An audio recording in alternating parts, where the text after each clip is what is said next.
Welcome back to the Travel Lines podcast. I'm your host, Stephen Lupo, and today we are joined by an amazing guest host. We have a player from Survivor Brantford season 10, the season after my Survivor Brantford season. We met at a watch party this year. It was so much fun. And Garrett Olsen we have as our guest host. Garrett, how you doing? I'm doing great. I'm doing great. Yeah, we met at the season 47 premiere watch party in New York City. I was a little drunk and and we connected from there. Watched Survivor Brantford season 10, weekly episodes starting January 11th. All right, yeah, definitely go check that out. Survivor Brantford is such a great LRG. It was the first one that I did that was made into episodes. And that was just a lot of fun to watch it back. I Really can't well wait to edited watch it back. LRG, so I know that season 10 is going to be edited perfectly. Immaculately. Exactly. If you watch season Steven's season, there will be some familiar faces Okay, in my awesome. season. Can't wait to Yeah. watch that. All right, so this episode, for our listeners, you know that we were unable to recap for episode 11. I was really busy that week, so we're gonna recap slightly episode 11 in the beginning of this, and then episode 12 fully. Um, but episode 12, Operation Man, Italy, that man. was like the amount of great episodes they have this season is insane. Like I thought there were Yeah. going to be so many episodes that I kept saying, "Oh no, now this is the next new best episode of the season. This is the new best episode of the season." This episode was the best one of the season for sure. Definitively. I mean, Mhm. honestly, it's definitely on my podium for best new era Survivor episodes, and it's definitely up there for, in like the top at least 20 of all time. Like I genuinely believe that. Yeah, I would Call me even like a say new era probably top apologist. 10. Yeah.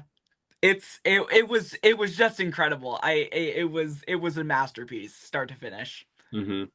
Yeah, that was it was definitely a great episode. I mean, we'll talk about this more when we talk about the episode, but the reward, I did think just like Teeny did that the picks by Sam were not ideal, No, but it definitely turned out to be perfect because of perfect. this specific scenario. If it wasn't final seven with a 5-2 majority, this probably nothing probably would have came from this Right. because they wouldn't be able to sway the other people. But the fact that they were able to do the 3-2-2, the fact that they were able to use Sam's fake idol to help make this new idol that was a fake idol, it was just so great. Andy did such an amazing job. Can't wait to talk about all Operation Italy, but let's get into episode 11 and see what Mm, got us to this Operation Italy. absolutely. All right. All right, so what we see in the beginning is Kyle kind of explaining why he ended up targeting Gabe, saying that his threat level was way too close to him and that he needed to get Gabe out first before Gabe could get him out. And then Kyle decides to say in his confessional that he doesn't trust anyone left in the game. He needs to win every immunity challenge in order to make it to the end. And if that's the case, why would you get rid of Gabe? I thought that was the dumbest move for Kyle. Yeah. The Gabe Yep. was such a big threat, and what Kyle, Sam, and Genevieve eventually figured out was that they are the three biggest threats, and Mm, they're just going to get picked off one by one by one, and they need to work together in order to get further. The problem is they couldn't because the other five were definitely going to stay strong, getting out one of the big threats in the game. They thought about this plan one round too late. They right. should have added Gabe into this and Yep. tried to form something with the threats Yeah. because Kyle saw the writing on the wall, yet still decided to take Gabe out, who he said was like one of his best friends on the island. Right. If you know that if you lose an immunity challenge, you're going home, why would you ruin your best friend's game because Yeah. he was a threat in the game at the time? Yeah. Like, I don't know. I really didn't like this move by Kyle. What do you think? No. I'm definitely in agreement. And I feel like, it's definitely possible that if you're, an immunity beast, you can, turn that around by taking out, another immunity threat. But you need to have a more multifaceted game than Kyle's. Because Kyle at this point has very, by this episode has dwindling social capital. Um, the sort of writing is already on the wall for Kyle if he doesn't win immunity. So I can see his strategic move that it's like, well, if I need to win immunity, if I need to win out the rest of the season, I should take out my biggest, immunity threat in Gabe. Hmm. But that kind of pigeonholes you into one strategy for the rest of the game. And Kyle and Gabe were like on pretty solid footing with each other. So I don't know why at this point you would choose to take him out. Um and it's because Kyle's game at this point in the merge is really just winning challenges.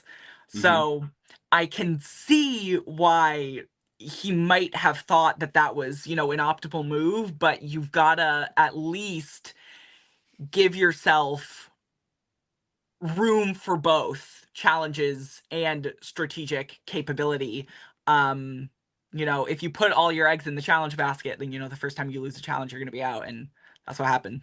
Right, exactly.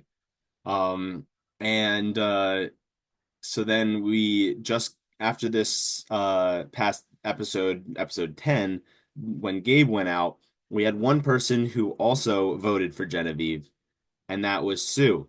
So Sue is completely blindsided. The two people who kept going back and forth on what they wanted to do, or at least seemed like the swing votes, were Kyle and Caroline. We know what Kyle ended up deciding, and we know what Caroline ended up deciding, but the reason Kyle voted out Gabe was because he was a threat, and Right. Caroline voted him out because she did not want to she did not want to play Gabe's game, didn't want to have him be at the end with her and get all the credit. She's been wanting to play Survivor since she was 5. She didn't want to have any regrets, and that's kind of what she ended up telling Sue to try to get her back on her side because that was the biggest risk for Caroline. Will Sue now want to target Caroline or not work with Caroline because of this betrayal? Because Caroline's number one was definitely Sue, but Sue had two number ones. Right. And so if you take out Sue's number one, when like, yes, that brings Sue closer to you, but only if she's willing to forgive.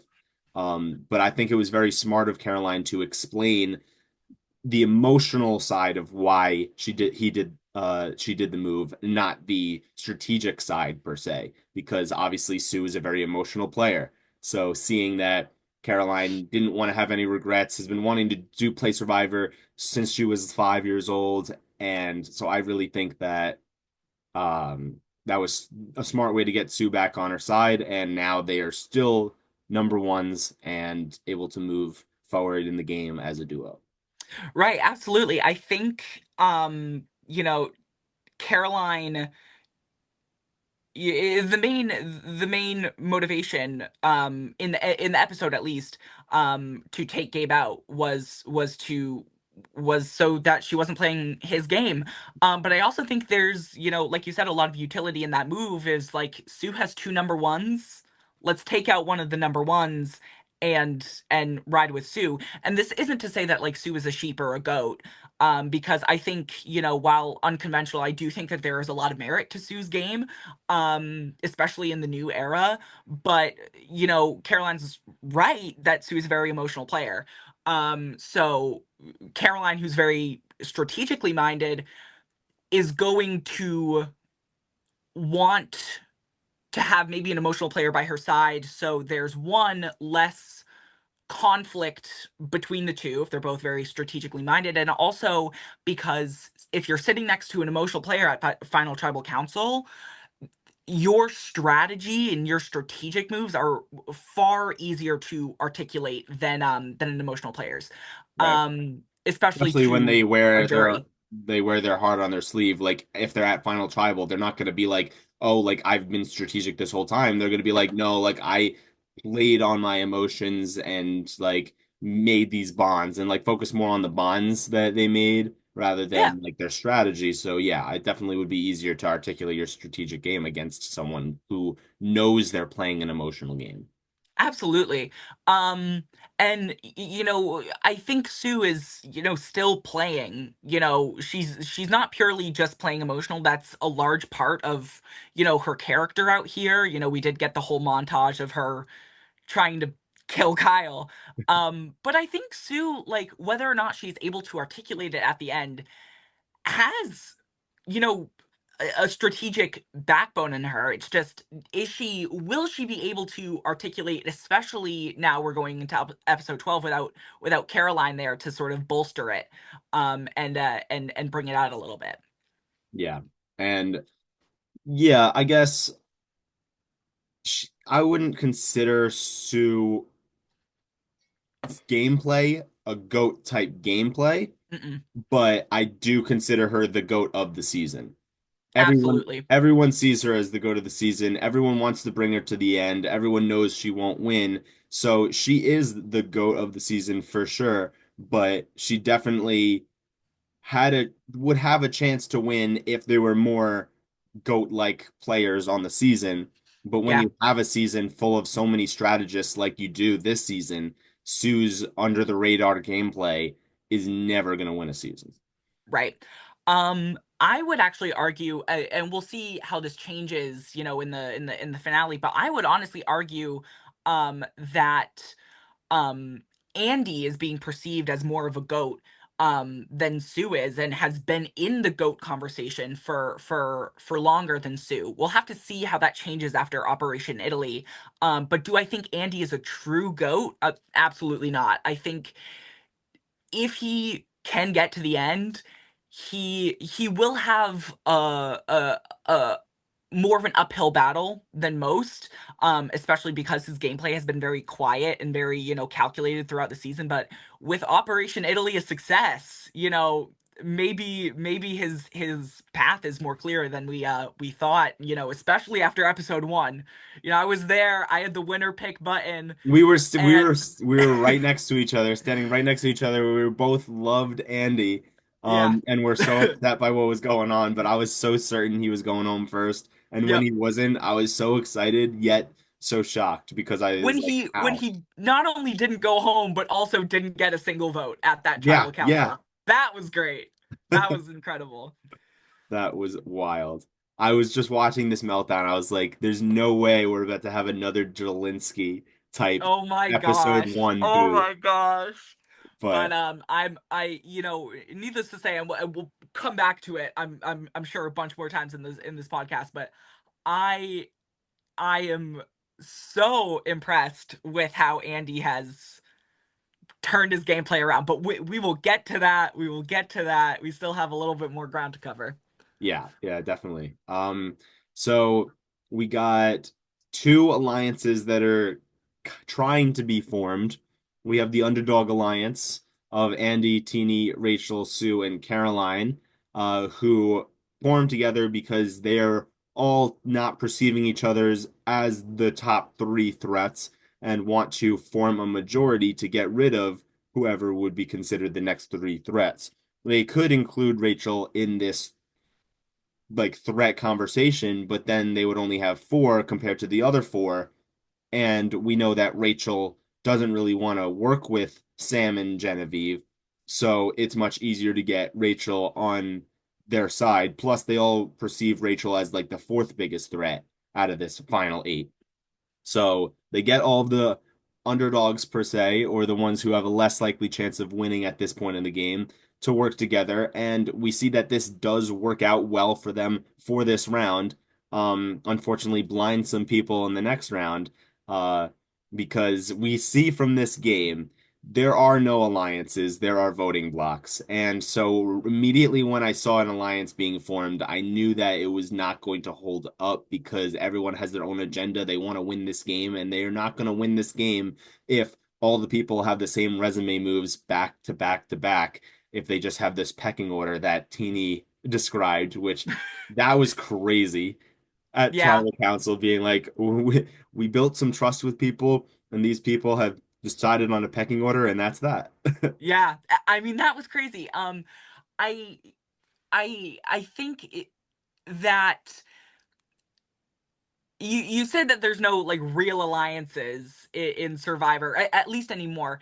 At least this Because season. Yeah. yeah, at least this season, because well, I mean, it seems like in the new era specifically, and I think this is in part due to how the gameplay has evolved, but also in terms of the sort of different perspectives the production of the new era is taking in terms of storytelling. It seems like the sort of alliances that were being shown are more forged out of like deeper connections together. We had like Ricard and Shan, we had the Taku Four, we have the Three Stooges. Like those are alliances that when we're shown them on TV had a lot more roots to them. I'm sure if we were shown, 24-hour, live feed like Big Brother style, we would be seeing a lot more of these like alliances, but they're not either as real as, the alliances that were shown or have less utility as a voting block. So It I seems like the think alliances are like pre-merge rooted. Like at the yes. merge, like cross-tribal alliances never seem to really stick.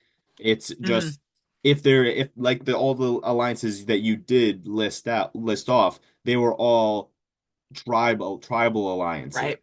Which from is their original why tribe. we need a tribe swap, at least in the new era, Uh-huh. or if not a tribe swap, two bigger tribes to sort of shake up that structure, because it has sort of persisted where the winner of the season, or a lot of the people that get to the end from that season are not only had a pre-merge alliance to back them up, or if they don't have that, are coming into the late game up in numbers compared to all the other tribes when they merged. And I do think, Jeff has said that it's, the game is based this way in the new era because there's nowhere to hide. But I think that some variation on the format would be nice, because the players are now kind of cooking up ways to hide in a format that's, preventing you from hiding. I mean, look at Andy this season. He's sort of used his bottom of the pack, um portrayal to kind of wiggle through the cracks and Yep. get into this to this now majority voting block. Yeah, yeah, absolutely. Um, and we get this a little bit in episode 11 and also episode 12 on the reward. But lately, in the last like 3 or 4 episodes, I don't remember exactly how many, but we constantly get at least one or two or three confessionals from Genevieve talking about her anti-connections, like not having any connections, saying that she's trying not to have close connections because she keep bringing up Kashawn saying on the way out, "I trusted you," when she voted him out, and would rather be like a villain that didn't connect with people compared to like a best friend that broke their heart and like betrayed them. But even though maybe for your conscience that's better, um, that's not how you're gonna win Survivor. Like that Saul vote stamped you as a threat, so at least that's going to help you if you make it to the end. But at the same time, if you're sitting next to someone who also played a good game, maybe they can outtalk you with their social game. And also their strategic game because maybe they were in the majority for longer or they had better connections than her. Because other than her just being strategic, she keeps saying in confessionals how she doesn't have a great social game right now. Right. And that's a huge part of Survivor. Usually, social game, if somebody has an amazing strategic game and one has an amazing social game but no strategic game, the social game player usually wins over the strategic player. So I don't think this is smart. I understand you're upset about Kashawn, but play the game of Survivor. You have to make close friends because something that she did say um, was that doing this will help make blindsiding people easier for her, but at the same time, it also makes make it easier for other people to blindside her because they Yeah, don't have strong connections with her. right. So that's something she should have thought about a little bit earlier than this late in the game. Yeah. I really do love, like, I agree with everything you said. I really want to highlight though the sort of I would say bold choice by the producers to focus on this storyline, because this sort of compartmentalization going into a game, it's like is so fascinating to watch, especially for me. Survivor Brantford, that was my first LRG, and I was really worried that it was like it's low stakes, and if I play the game hard and I, put it all out there, am I gonna, ruin these bonds, especially in a low stakes game where it's like you don't really need to win for any, purpose for yourself, like monetary at Hmm. least.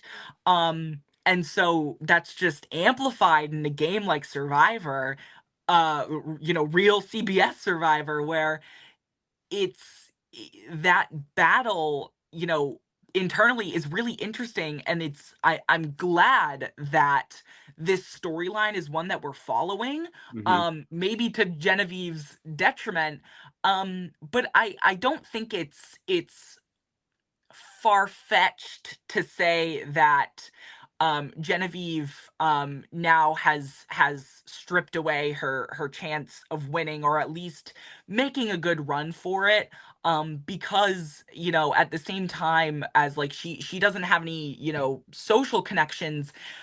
This game 47 seasons in is a lot more fluid than solid social bonds and solid alliances. Yep. So I don't necessarily think Genevieve is dead in the water, but I don't think she's out of the woods yet either.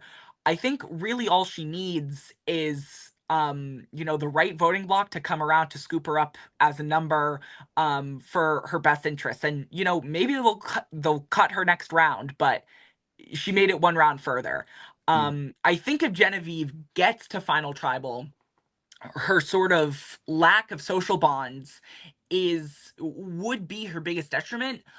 But I think expressing her battle with this style of gameplay is something that can earn her respect by the people that she cut. I think verbalizing that sort of struggle with her can earn her points, and she has the strategic chops to back it up.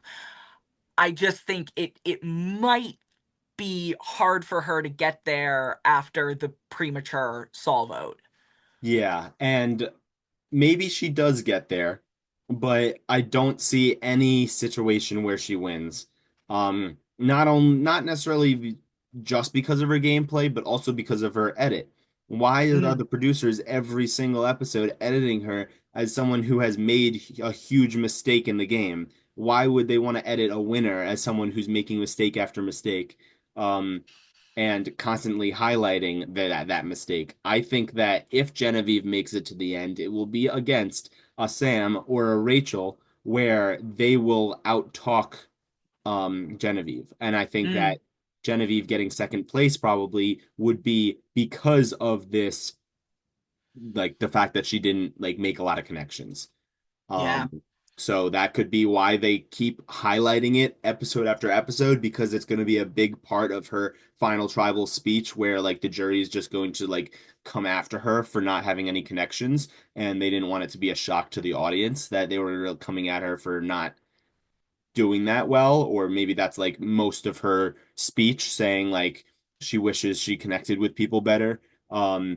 But I don't know. yeah, Like maybe she makes it to the end, but I definitely don't see her winning. I think it's to me, it's pretty clear cut that Rachel's gonna win. yeah, If they get her out soon, it opens the door. But it really feels like season 45 with D. Like it Right. seemed like for the longest time, it looked like D is a big threat, but there are also other big threats in the game. Nobody's really looking at D, or if they are looking at D, D has people behind her to help her not get the majority of the votes on a certain round. So And it made it Rachel seem doesn't have people. She has trinkets to get her there. exactly. Um that's something that I want to touch on from episode 11, when she goes to the barge Yeah. and plays the mobile phone game for an advantage. Do you think that was her going back and first of all lying to the group and then telling her allies? Do you think that was the right move for her to make? No, I Yeah. don't. I think that I guess it was the right move for in terms of Sue Yeah. because now Sue realizes like, hey, like Gabe showed me his beware advantage and that bonded me to him because you showed me this. I am bonded to you now. I will not vote you out, pretty much saying that without actually saying it, because she's a very emotional player. And now that she just lost Caroline, she's going to need someone else to be her new number one. And Rachel seems to slide right into that. And I think that's going to be a huge talking point for Rachel at Final Tribal Council, probably sitting next to Sue, saying, like, after Sue lost her two closest allies within 3 rounds, because I showed her the block of vote, that now I became her number one, and that helped get me to the end. And that just shows I was adaptable and could like make relationships with anyone. And so I think that will end up being a good talking point for Rachel, um, if she makes it to the end.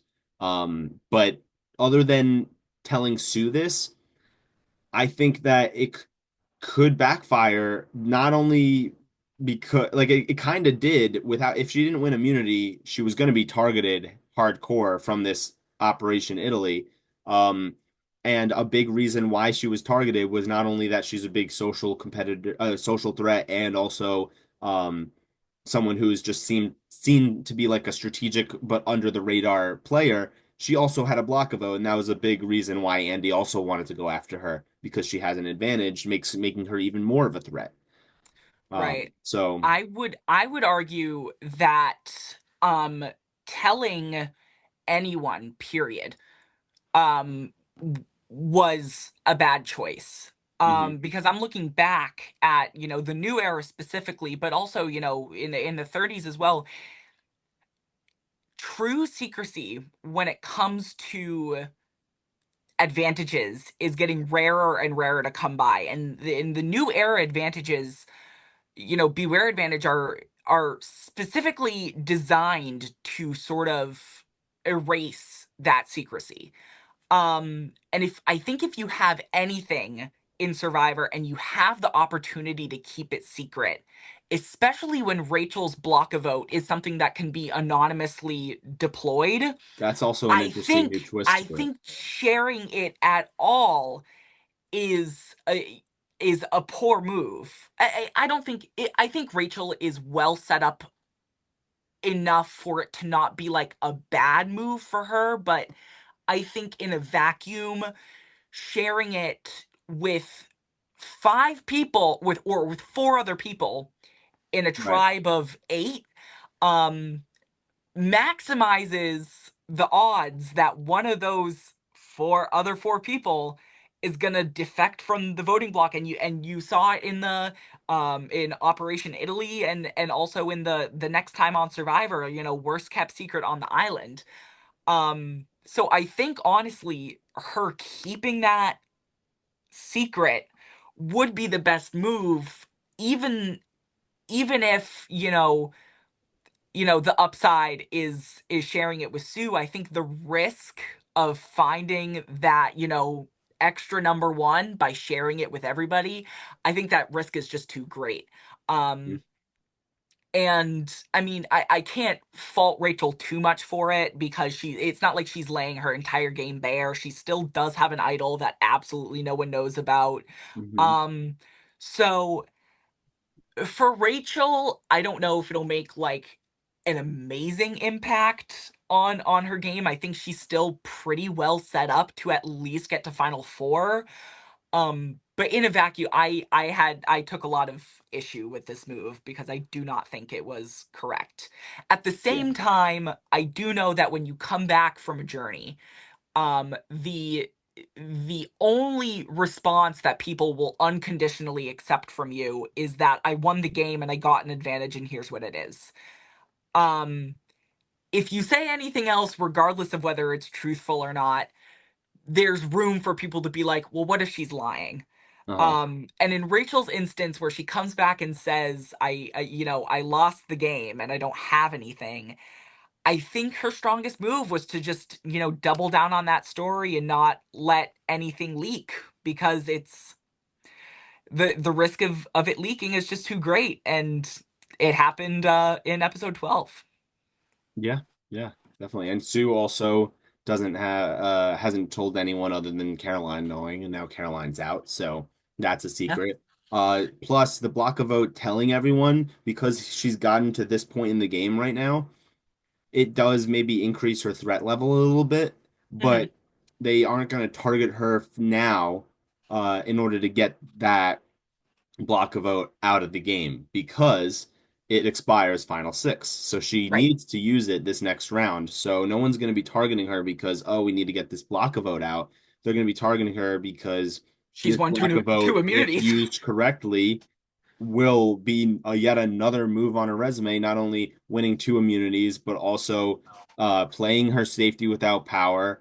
Um, the shot in the dark play is definitely going to be probably talked about at Final Tribal if she makes it there. And Yeah. that'll be also something good. The fact that she still has an idol in play and I could see her getting targeted. I would not be surprised if Final Six or Final Five she has majority of the votes, but I think she might Yeah. play her idol correctly. Yeah. So Rachel's reads in this game have been incredibly good, especially post merge. She started out a little shaky on Gata when she was with Annika.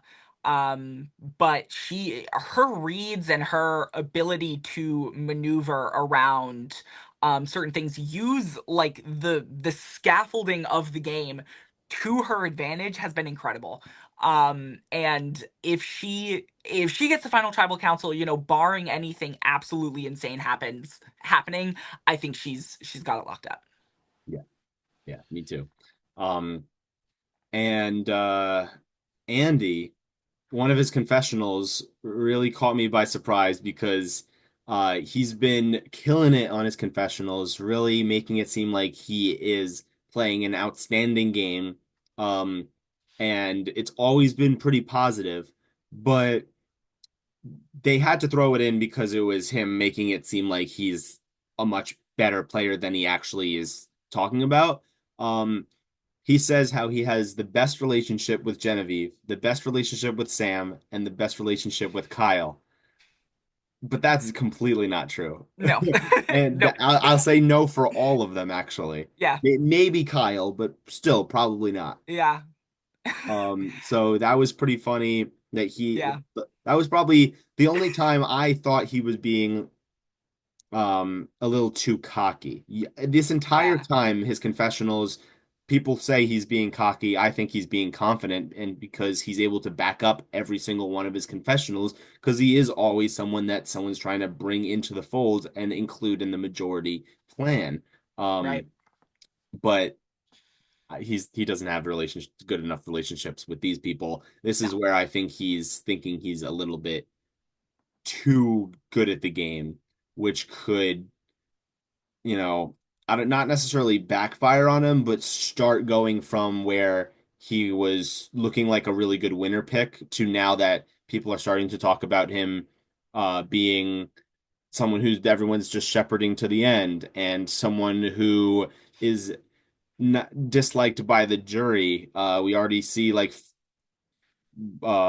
we know Sierra hates him Yeah. because actually I think it was this episode, episode 11, where Andy says, as in one of his answers at Tribal Council, that he had to unfortunately lie to every one of the three jury members. And after he says that and points at the jury members, you see Sierra under her breath saying, I hate him. Yeah. So that's not Um, good, especially when she's the Queen of Ponderosa and yeah. everyone who comes in, the first words that they hear is Andy sucks, right? Like this was Yeah. probably Andy's fault. And then Right. that's not going to be good for Andy either. And the fact that after this Operation Italy, Saul said that it was Andy's move, so at least Right. the jury knows it's Andy's move. But then Yeah. Gabe said Andy flipped again. Yep. And if you're saying the word flipped and again, Again, that's you're doing not something wrong. You can't be doing that. that's not good. That Yeah. seems like the jury is not respecting his flipping game. They're perceiving Yeah. him more as a flipper rather than a strategic person playing in the middle. I think a Yeah. strategic person playing in the middle is respected, but a flipper is not. Yes. And I'm very curious how this is gonna shake out for Andy. Because this was Operation Italy was a stellar move. It really was, a great move. But to your point, you have to consider the implications of the jury when you make that move. Is like, is this going to, knowing my relationships with the people that I put on the bench, is this going to, help my standing or hurt my standing with them? And, especially with Sierra as the Queen of Ponderosa and Sam and Rachel knowing his past at Gata, I think odds are better than not that this will backfire in some way, in the next two rounds. Um, but it really was a great move. I think it is going to end up benefiting Sam and Genevieve more than him. Yeah, well, I don't know. I think that if Andy gets targeted, I could see maybe I don't know. I feel like maybe he can get targeted this next round possibly for it, but I don't know. I'm still pretty confident in my assumption that Andy is making it to the end Yeah, because of the way he's being edited. Um, not only as someone who is thinks he's playing a great game but is actually not respected by the jury, and also as someone who's very prominent in the confessionals edit. Like yeah, it seems like he has the most confessionals almost every episode, and he right. named the episode title in the last five episodes, Yeah. which is crazy. So I think he makes it to the end and doesn't get respected. I still think that maybe Genevieve is starting to get less and less of a threat, but also is seen as someone who is not being very social because she's outwardly telling everybody this that she's not making connections with people. So like that also is just not going to leave a good taste in the jury's mouths. But Sam, I think, is screwed. I if Yeah. Sam gets to the end, he will have won two of the next three immunity challenges, and the one he doesn't win, either Andy, Rachel, or Genevieve gets targeted instead. You Um, know, so. I agree and I disagree with you because I really do think that Sam peaked. His game has peaked at starting at Gata. I think with this move that was very obviously pulled off by Andy, you have, Sam, Andy, and Genevieve over here, and you have Sue, Teeny, and maybe Rachel floating in the middle over here. When you have two very emotional players like Sue and Teeny and a very visible move by someone who just flipped on them, I think in their minds Sam can get pushed down the order and save for later because he's playing very stable right now, but he needs to do something else in the merge that is going to put a light bulb over the jury's heads. Um, I think with this very visible move by Andy, and Sue and Teeny over here, I think they're going to possibly have a vendetta, especially Sue, Uh-huh. and maybe try and take him out at 6 or 5. I think edit wise, he is giving like 0 vote finalist, maybe 1 or 2 votes in second place. Hmm. Um, but I think strategically and with the personalities that we have left, Andy getting voted out, the possibility of getting voted out will definitely be a plot line going into Final Five and Six. Hmm. I also think so. One, for the Sue thing, yeah, I could see her specifically being annoyed at Andy because he just took out Caroline, her number one, and just now Gabe and Caroline are gone. So I could Yeah. totally see that from Sue. Teeny pretty much hates almost the entire cast right now that's left in the Yeah. game. Yeah. So she can't really get a vendetta against everyone.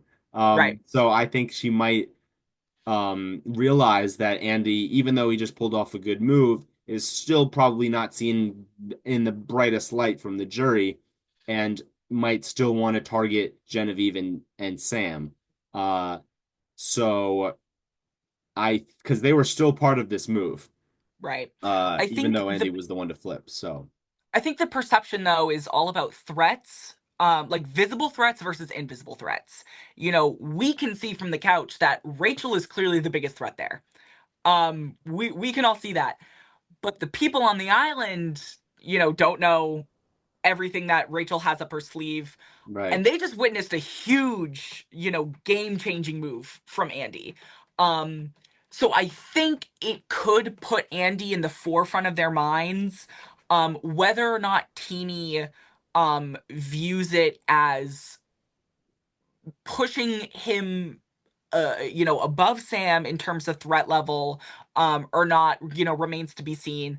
I think Sue will definitely gun for Andy more than Sam, maybe more than Genevieve, but she doesn't have like the best social capital of the right. remaining right now, so it might just come off of like, ravings of a contoured madwoman. Um, Hmm. but it's I think Rachel Teeny is in the driver's seat because I think Sue will you know maybe disagree but go along with whatever, and I think Rachel is a keen enough player to let other people guide the action. So depending on what happens in the post tribal fallout, which will be so juicy, by the way, I think the Yeah, ball could be in Teeny's court of what you know they decide to do. yeah.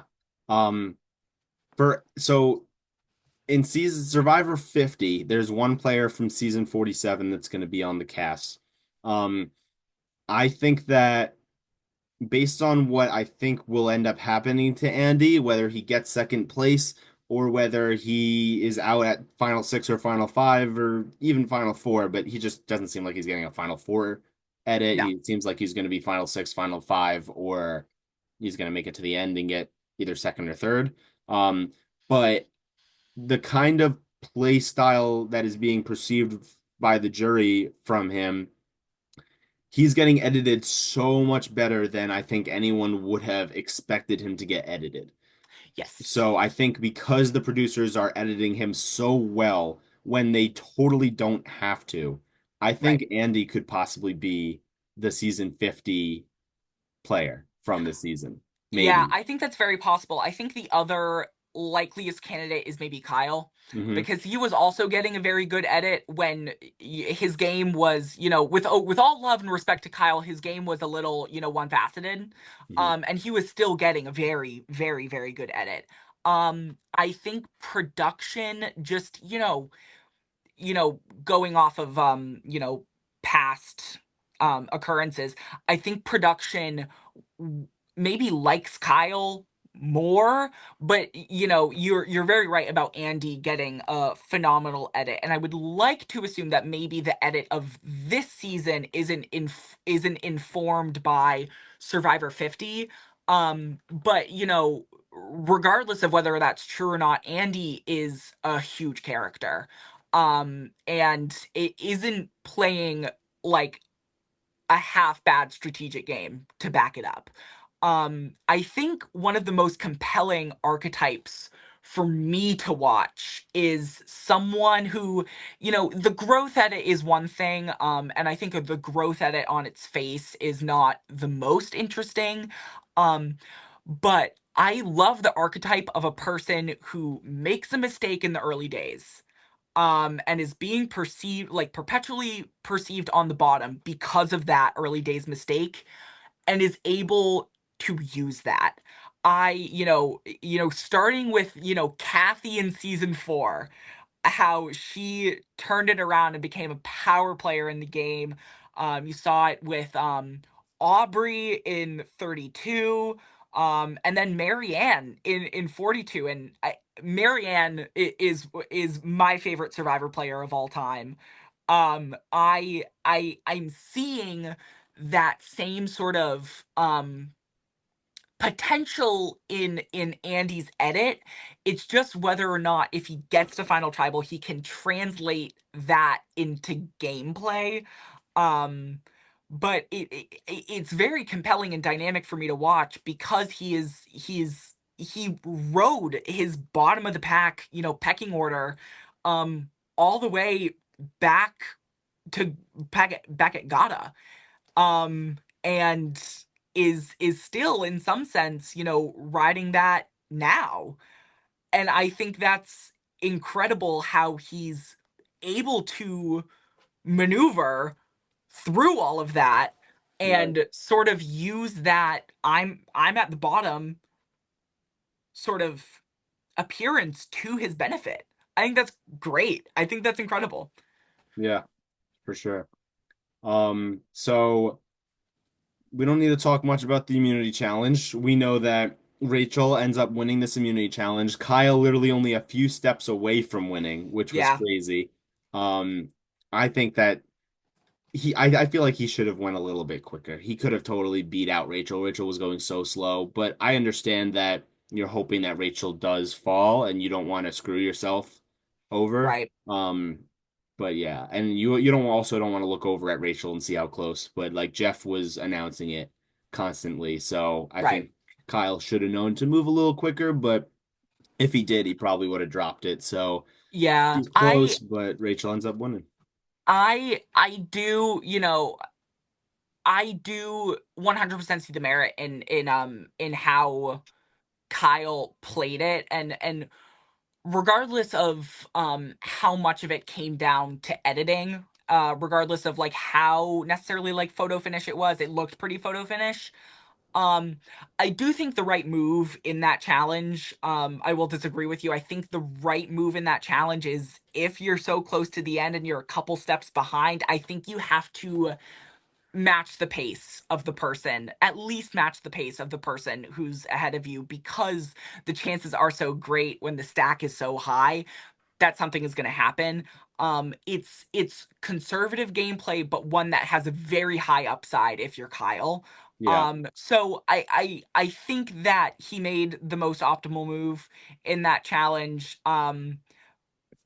To his detriment, but I think that's the best move that he could have made in his current position, in that challenge. And it didn't work out for him this time, but I think, 90% of the time in that challenge's run, I think that's the right move.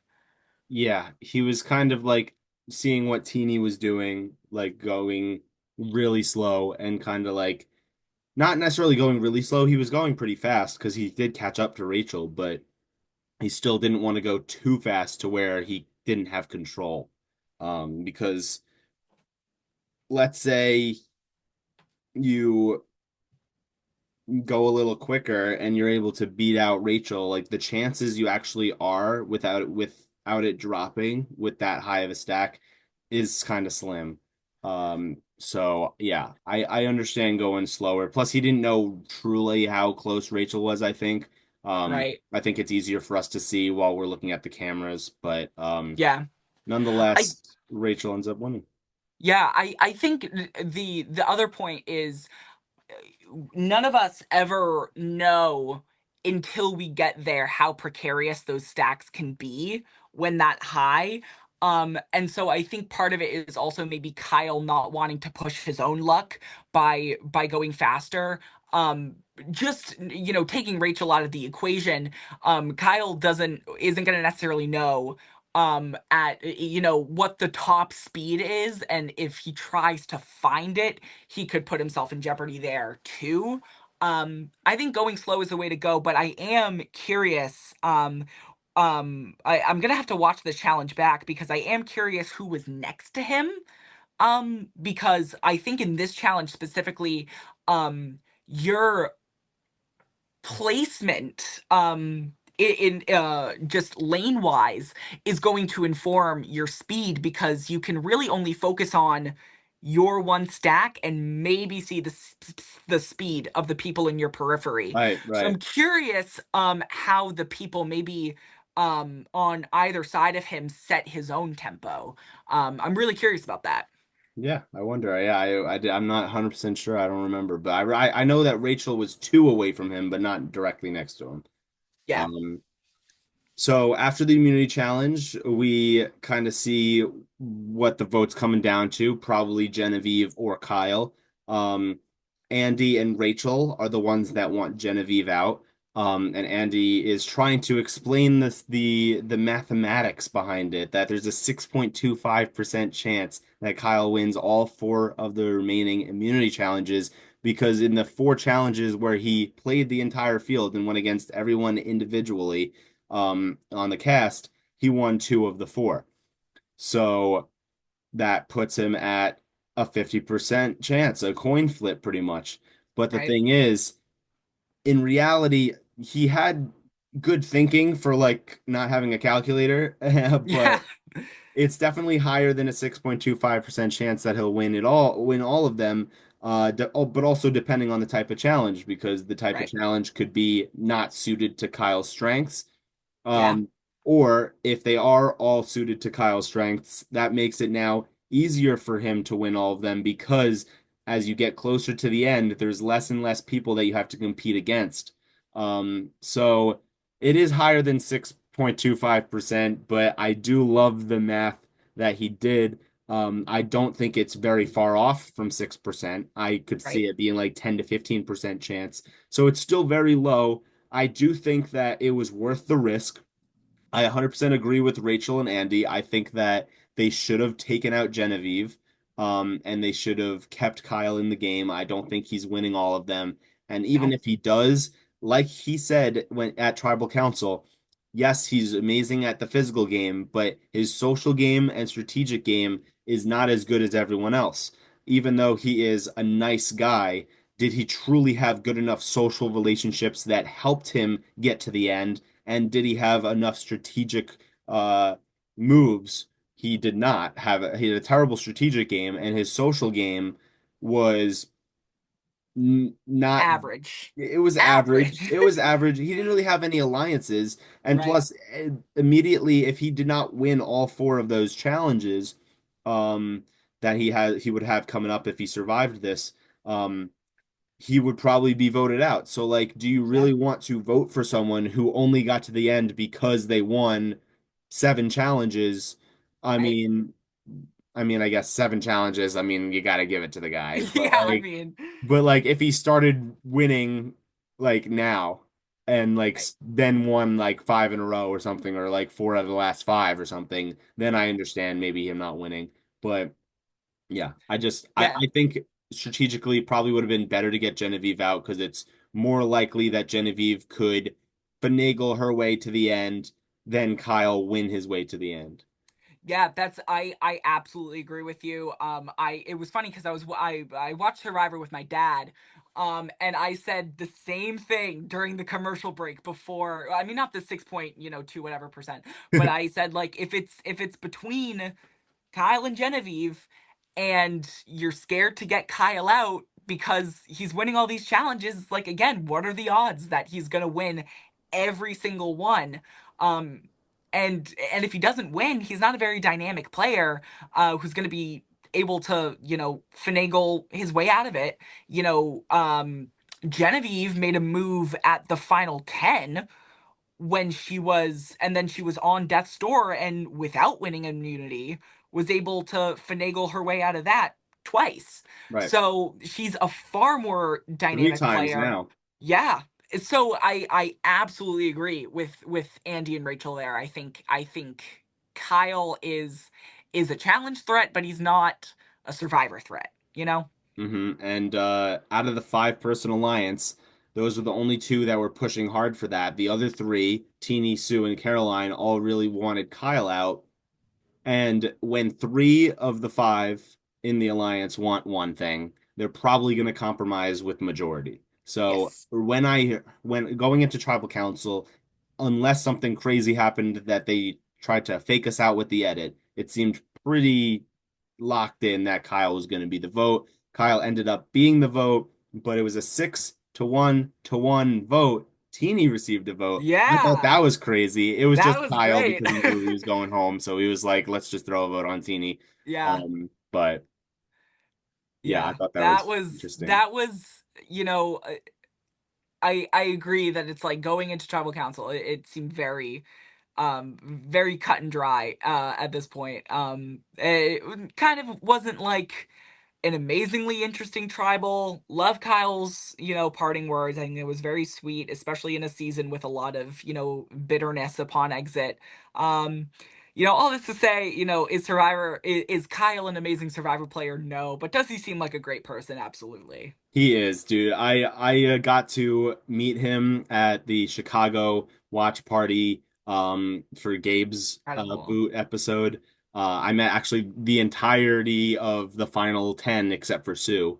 Um, Wow. and so they are all really cool. My favorite two people to meet was Kyle and Caroline, and of course we're recapping their demises together right now. And Tough work. Gotta do it to him. it sucks that after meeting them and thinking that they were so awesome, they're the next two people voted out after Yeah. meeting them. I was hoping to see both of them go further. And um, we'll talk more about the whole Caroline or Rachel being the targets in this episode 12. Um, Yeah. but Caroline said on her exit, said like, I think it was a smart move by Andy because if they didn't take me out, I was going to win this game.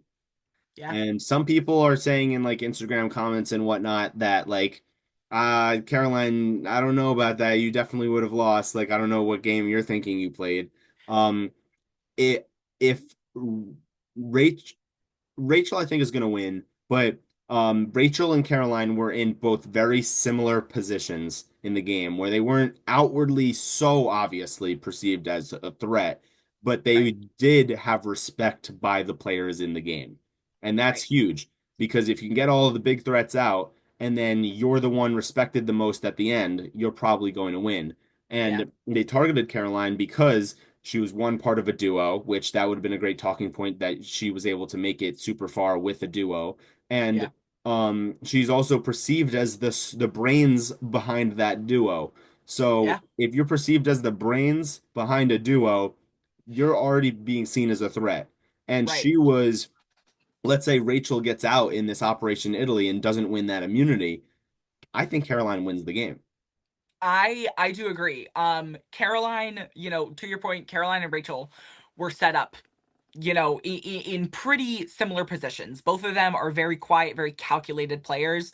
Um, and I do think that, depending on her final tribal council combination, because, um, but I do think that, in a lot of them, she is able to come out on top. So I absolutely agree with Caroline. And good on her for knowing her position and knowing how well positioned she was prior to her vote. Mhm. Um I'm wondering if it's almost becoming a part of the Survivor meta out there that it's always the person you most medium expect to win. Like Right.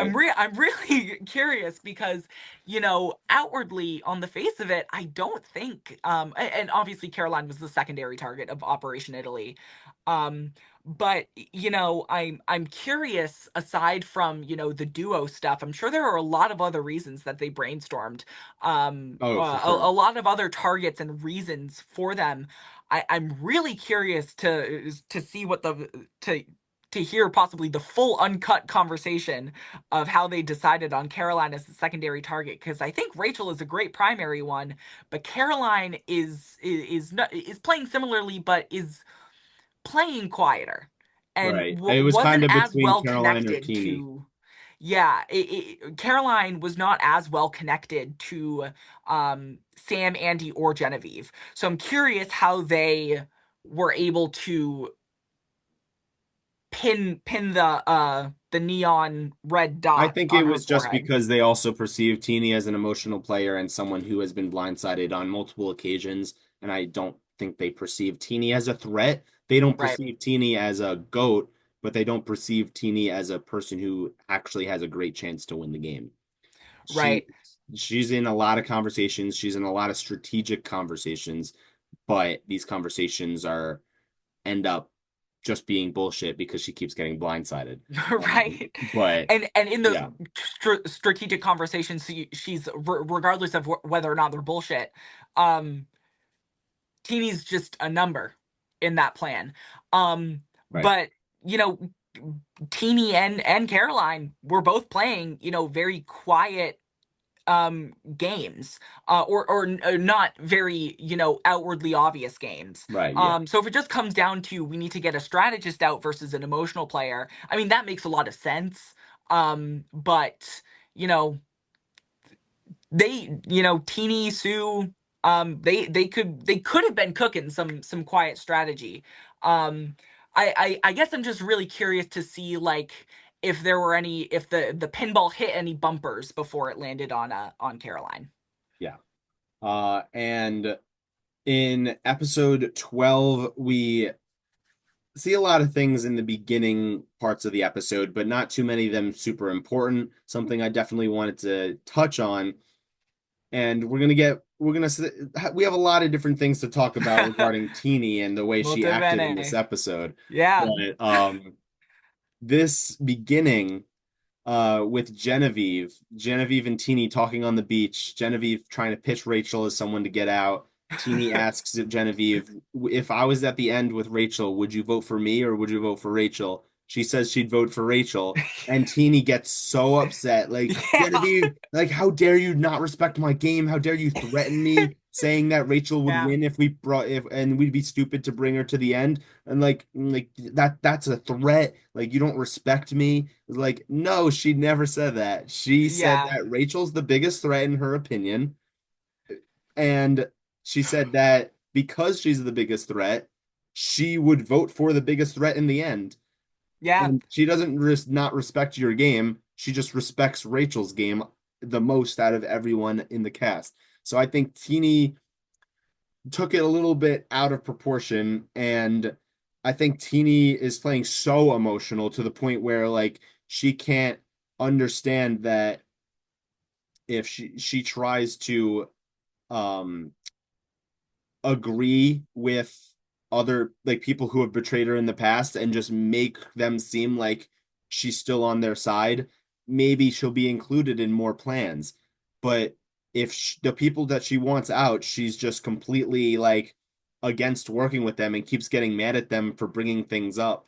One, that's not going to be good for her if she makes it to the end because not people there are people that she's targeting are not going to be happy that she planned their demise, going to be annoyed because you never really like talked strategy with me after I blindsided you, which is not good gameplay.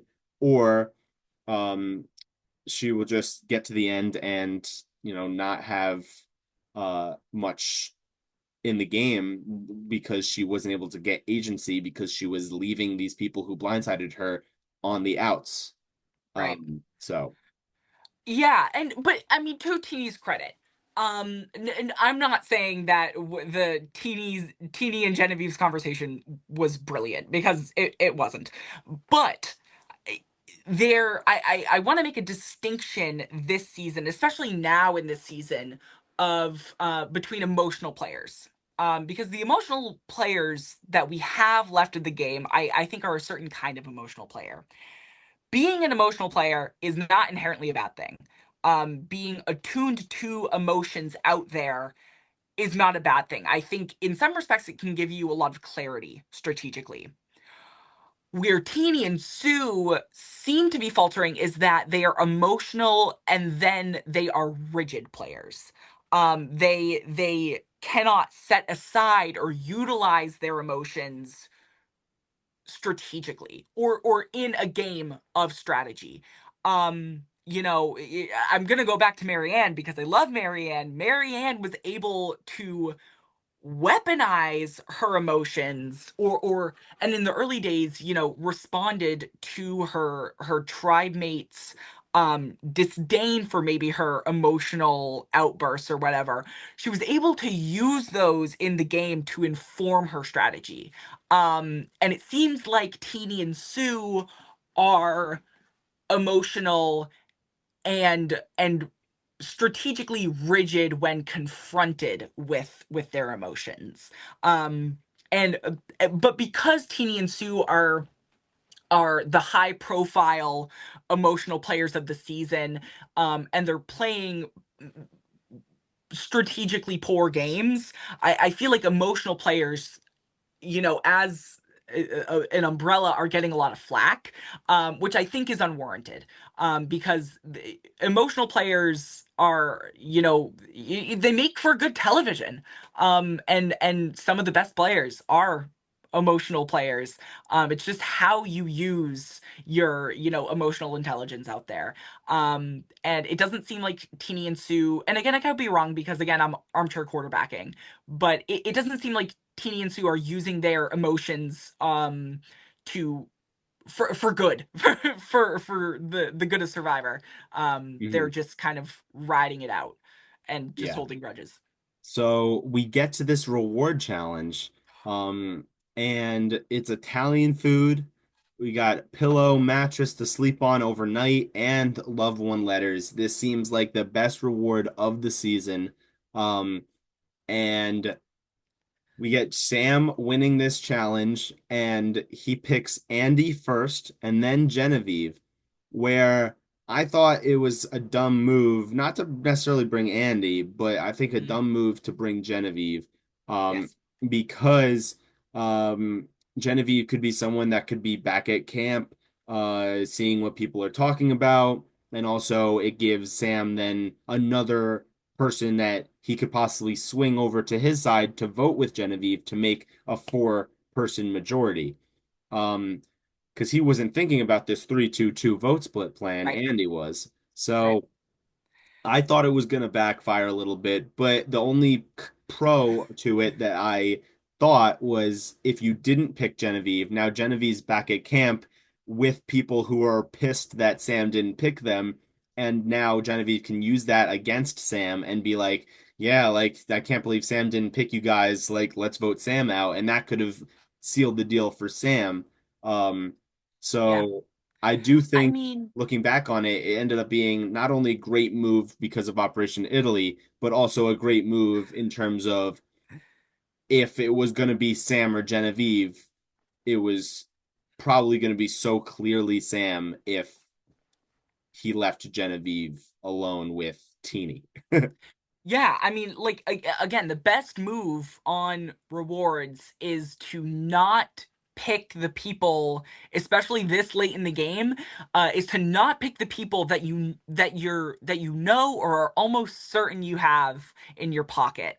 And at a pivotal, number split, like this at the final seven, um yeah, it was a poor move to pick Genevieve. um I think that if he had taken somebody else other than Genevieve, I don't know if Genevieve would have been, back at camp poisoning the well necessarily, but I think, not taking Genevieve and taking someone else, maybe Teeny, to gain the four numbers on the three. I It thought it was is the smart. best. I thought it was smart to take Rachel and try to get like Gata back together. Oh yeah. I thought Yeah. that would have been Get the good, but band back together. No, you're mhm. right. And then Um, Genevieve would have been back at camp trying to get Rachel to be the vote. right. But if let's say Rachel was not picked and it was Sue or Teeny that was picked, then I think Genevieve might have been able to be in survival mode and try to get Sam out. Right. But I think that would only work if Rachel was there back at camp with Genevieve. I Yeah. think that Rachel probably wouldn't have been. I think it would have been probably Gata. I like Sam no way would have chosen Teeny. Like I don't know why Teeny was so upset. Like, oh, like you should totally pick me because I could have been an extra number for you and now you're now I can't. But Yeah. Teeny was never gonna be wined and dined and switch over to Sam's side. Um I I think think she was just though hungry. I think you're definitely right that picking Rachel and having the three remaining Gata. I forgot about Rachel for a second. That would be that would be a really good strategic move, especially if you're unsure about where you're standing with Andy and Rachel.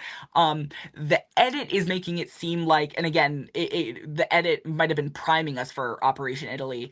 But through the edit, it seems like Sam and Genevieve, especially after the conversation that the two of them had with Kyle, are pretty lockstep. And really wanted to Um, target Rachel, so probably yeah, wouldn't have tried to get Rachel on their side because they wanted to target Rachel that round.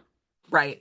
I Yeah. think I think he, with his remaining spot, he has to choose someone that at least could possibly be a number for just this round, so we can get out someone else. So maybe Rachel to get Gata back together, but then if you take in Rachel, I don't know who your target would be. So I don't know. I doubt Caroline would have done it. Sue probably wouldn't have Right, been. I Caroline think, would have been like a person who would have they could have pulled in. I think they would have thought Caroline's a smart girl and would see the um benefit in possibly voting with them. So I think if they didn't choose Rachel, they probably would have chosen Caroline. I don't think it would have been Teeny or Sue. Um especially because Sue is an emotional player, and if Sue mm, is seen as working with Rachel, I don't think Sam or Genevieve would have thought, oh, we could probably get Sue on our side. right. So yeah, I think it would have been Caroline or Rachel, probably Caroline now that I think of it, now that you mentioned that, because yeah, if they're trying to get rid of Rachel, it's probably smart to get Caroline. And remember, Caroline tried targeting Rachel at Final 12. Yeah, So it could maybe Caroline would have wanted to do it. yeah, Um, yeah. I don't know. I think after Gabe, I'm not convinced. I think it's definitely possible that if Sam was thinking about it a little bit more, that him taking Rachel or Caroline rather, I think Sam's perception of she's a smart girl, she is a possible number. I doubt if Sam advertised it to her that she would have done it, because now I think Caroline views Sue as far more important to her game, especially after Caroline's new number one status. With Sue, um with Sue being such a volatile player, I don't know if Caroline, I think it's a 50-50 on whether or not Caroline would have done it, because while yes, getting out Rachel with Andy, Sam, and Genevieve is a good move, it puts her in a lot of jeopardy with Sue, who is volatile. Mhm. Well, Um only if Sue would be against voting with Caroline. Like maybe Caroline would be able to convince her, like, hey, this is the best move for our yeah, game. Um, yeah, that is true. That is true. Caroline, but Caroline and Sue then therefore would be at the bottom of a four-person voting block. Maybe Caroline just doesn't take that risk, period. although Especially I feel with like a Sam and Genevieve would always stay as a threat, though. That's the thing. That's But all fair. yeah. Yeah. But also Rachel won Um immunity. so it couldn't And have also, it happened doesn't matter anyway. because we get Operation Italy. It And doesn't matter. and exactly, we get Operation Italy. Um, and you know, back at camp before we get to the discussion of Operation Italy, we have Teeny obviously pissed, talking about Sam being like the jock frat boy stereotype, being too cocky, made a dumb decision choosing Genevieve and not her, who Yeah. is someone who has been against Sam almost the entire game, except for maybe Yeah. one round Yeah. after she was just blindsided. Pretty much saying Sam like quit the game by making this decision because it just sealed his fate. He's like, oh, I might as well just like have a good meal with my ally because I know Yeah. I'm going home. And then they made the four-person girls alliance, which Yeah. I knew from the preview, and everyone keeps saying it. If you tease an all-girls alliance, a girl will be voted out next episode. Yeah. I her her gameplay, I don't think Teeny's gameplay is bad.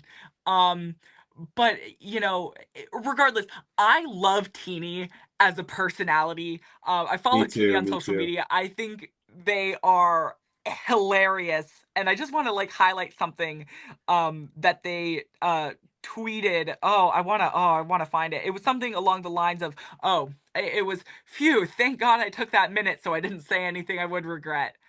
Like, genuinely, like, love the first of all, love the humor of the edit. Having that, we got a double hitter this season after Sue's monologue about, committing a crime against Kyle, and then Teeny's supercut of them saying that they're gonna murder Sam.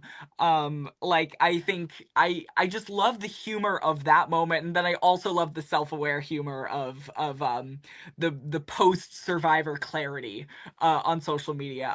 I think Teeny is a gem of a character, and they seem like such an amazing person. I would love to meet Teeny at an event at hmm some point. Yeah, But I got just to meet up with Teeny, I didn't really get to talk to her for that long. yeah, Um, but um Teeny is someone who played in competitive events, which was my first yeah, LRG, not the same season as me, but I think the season after one of my seasons. Um, and was aligned with a lot of my really close friends from the LRG community. So I yeah. mentioned to her like, "Oh, do you remember this alliance? Like, do you remember playing this game?" So that was fun getting to talk to her about that. I Um, still haven't finished Survivor Gettysburg. No spoilers. No okay, okay. spoilers. I still haven't Yeah, I finished it. haven't either, so I definitely want to go Oh, back and okay, watch it. perfect. Perfect. Um, but yeah, we get Operation Italy out of this episode, so let's talk about it finally. So Yes. we got Andy wanting to make a big move. And he has a plan. They need to stay up all night planning this out and they need amazing acting skills to pull this off. They pull it off, but let's see what they needed to do to pull it off. So Yeah. first, Sam needed to continue his act of being on the bottom, trying to ask anyone if they would let him be a vote for them, um, to try to save himself. And he was doing a good job just continuing to play the way he's been playing. Yeah. Genevieve created a fake idol using stuff from Tree Mail and Sam's expired idol, which for I thought just using Sam's idol would be good, but Yeah. probably had like yellow beads because it was from Yeah. Dada. So Yeah, it was yellow and green beads. He oh, he held it up one time in confessional. So okay, so yeah, that's having the why it would have to purple. be purple. Exactly. But I So that think makes the sense. accent color of the merge is yellow. So that's I'm perfect. Oh, I'm pretty perfect. So sure. purple and Yeah, yellow. Yeah, there you purple and go. yellow is great. Awesome. Yeah, yeah. So that worked out well. She did make one very similar to the idols that have been seen this season. Um, Like the little earring idols. I yeah, love yeah. them. It's so small. They used to be bigger, but like for this season, I guess it works. I feel like that would be a terrible fake idol for other Yeah. seasons, but As it much as worked I well. miss the big old, like, Yeah, yeah, the Yao one like Man's the necklace turtle, kind of. as much as I miss those, I do love again how like fake idols are, becoming the meta and also being acknowledged by production. In like, we had the fake idol making kit in what was it, Game Changers as a possibility, and then them just straight up giving production made fake idols to the That's castaways that in that was 44. ridiculous. I hated That that was twist. ridiculous. But I um I like when you create a fake idol, but I don't like yeah, when production gives you a fake idol. and then just says it's fake, Yeah. like then what's the difference between these two? But it's just it was, I love the increasing simplicity of the fake idols so they can become part of the meta. Fans might hate them, but I love them. And I want them to keep happening. Yeah. And then we have Andy with the most important job of all, Yeah. which he has to, one, he has to talk to his five-person alliance about how annoyed he was at being strong-armed by Sam and Genevieve, how he was just there to be wined and dined, which he Which he said to said pretty about much every 14 single times. person. Yeah. Said the exact same thing to everybody in the alliance in separate times. Yeah. Um, and then he had to put suspicion on Genevieve, that she might have an idol and they're gonna want to split the vote.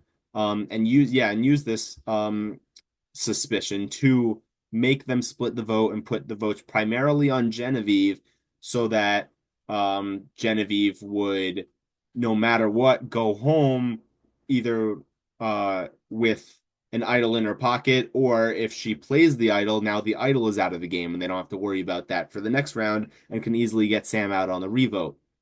Um, and they were originally going to go with Rachel, but we had Rachel win immunity, so they end up Yep. going with Caroline. They had deemed Rachel as the biggest threat in both Andy's eyes, Sam's eyes, and Genevieve's eyes. So it was really easy to agree on Rachel to be the plan, and they really did a great job enacting this plan. Yeah.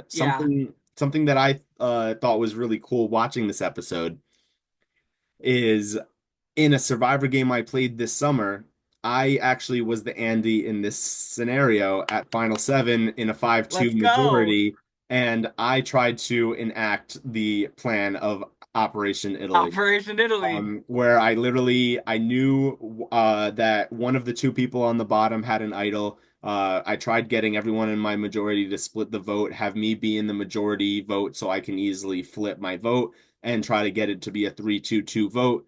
Yeah. Um, and uh, Luckily, the person that I was targeting ended up going home, but Incredible. I was not the only one thinking of this, and there were other people in the majority alliance who tried to get Oh, the I same see. person out.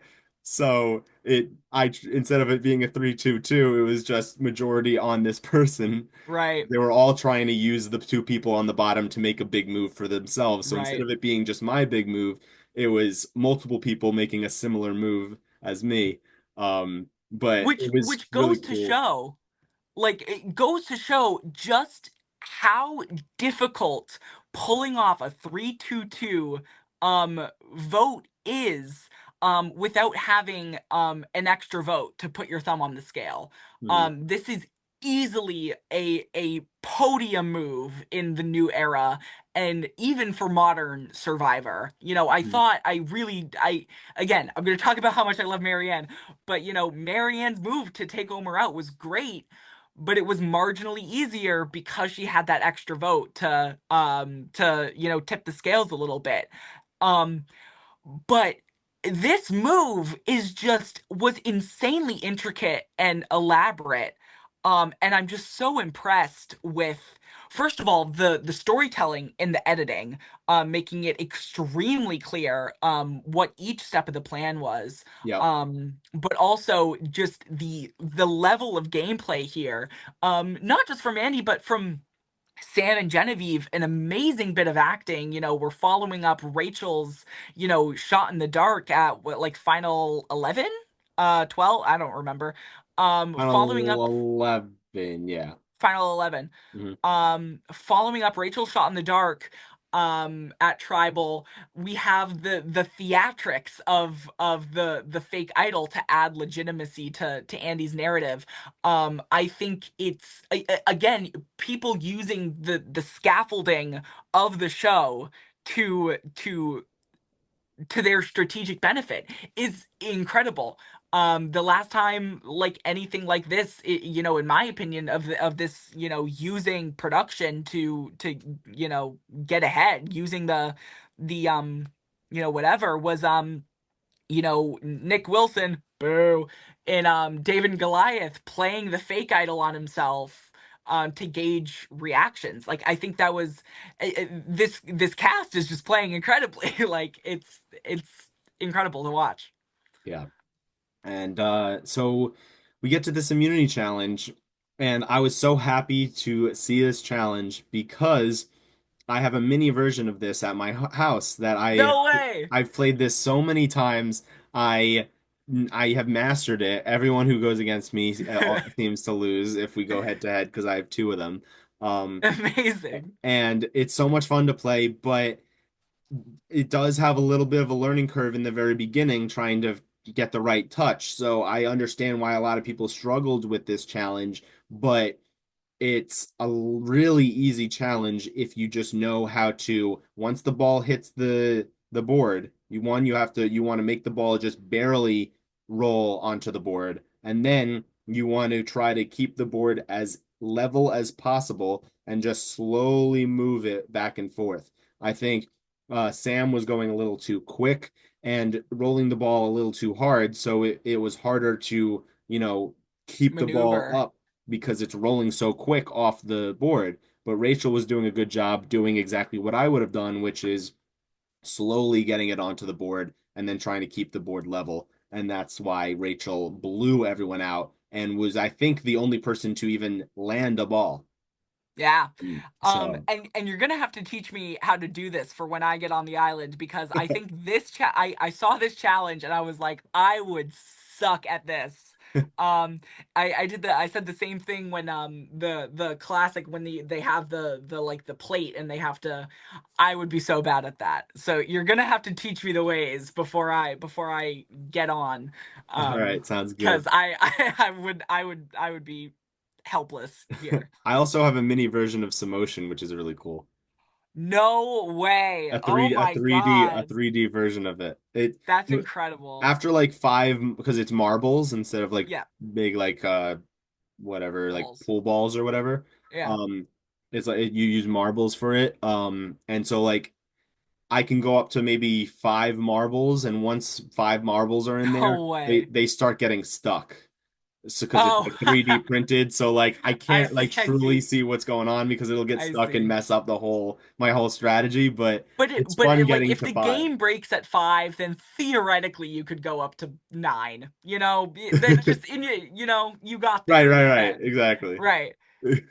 All right, so we see that Rachel ends up winning immunity, so they have to change their plan, but it's easy to change their plan. They're just going to go to the next biggest threat in the majority alliance. That's Caroline.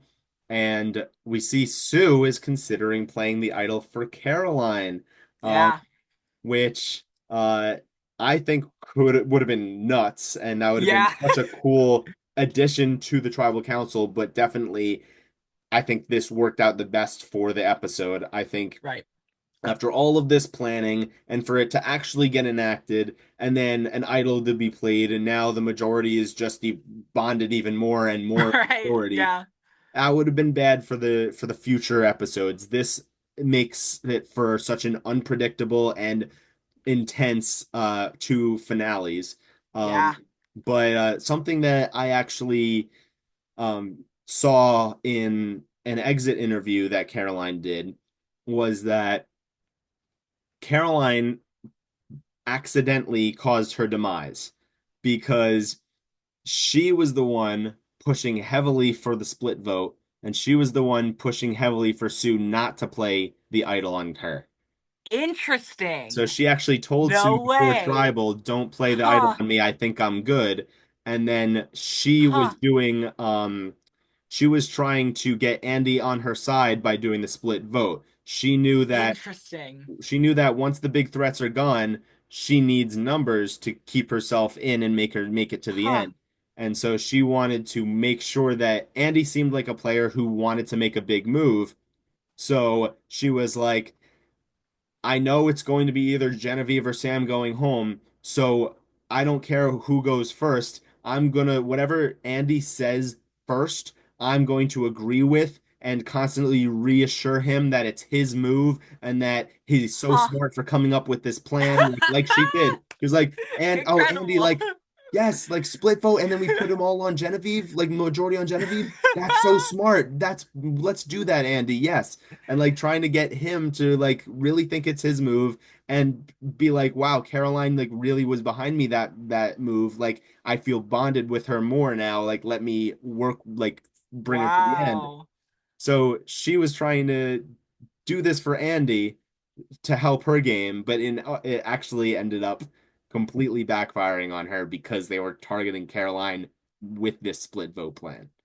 Is there such a thing as being too socially aware in Survivor? That's incredible. Was that the um Dalton Ross? I'm gonna have to look at that later.